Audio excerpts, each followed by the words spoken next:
All right, so I had someone saying they were starting out on a Tipple flute, and I started on a Tipple flute, and this one is a black plastic Doug Tipple, or the black PVC Tipple, which I started on a white PVC Tipple. These are both in E flat. I think I bought this because he said he'd done uh, his best work, and so I bought a couple of flutes from a few years ago.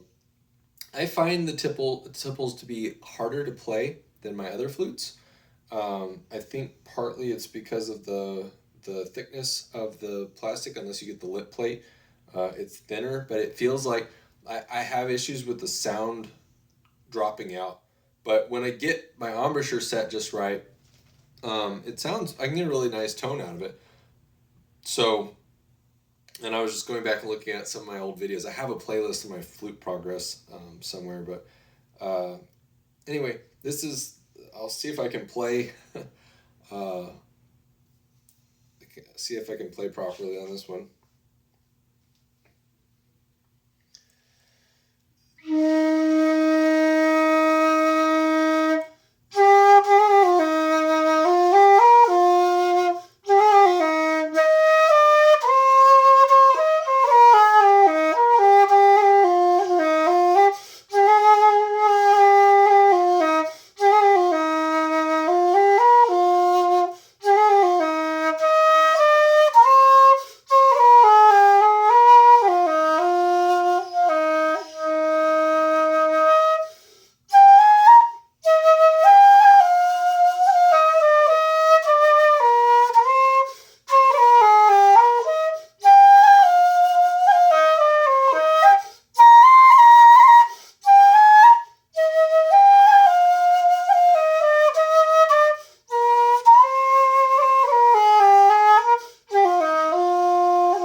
So there you go.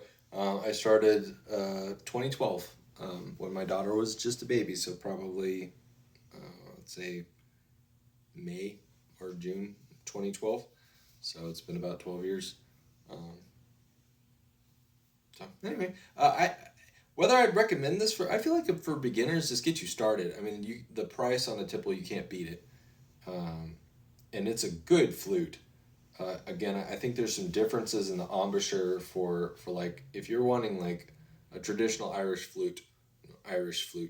I think they have a deeper chimney, and they're conical bore. So this one's a cylindrical bore, and Doug Tipple gets like fixes some intonation issues that are inherent to cylindrical bore instruments by putting a wedge in the head, um, and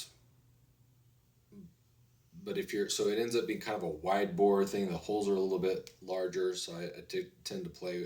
I tend to play it with a Piper's grip, but I can play it with fingertips, and I'm not sure which way I did it, but I feel like it's still a really good place. You're still developing your embouchure, and you're figuring out how to direct your airstream and become efficient, and like all the things, all the skills transfer.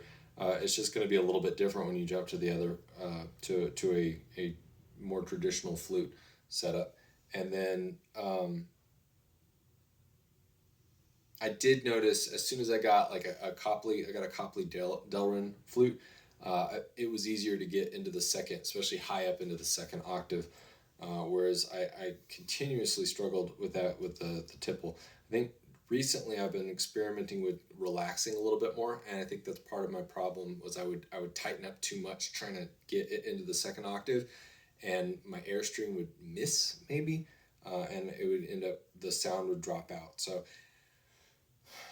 anyway, I think it's a good flute. Hopefully, if you're starting on a Tipple, keep going until you're comfortable, and then move on. You can watch my very first Doug Tipple flute attempt, and I couldn't get a sound out of that thing.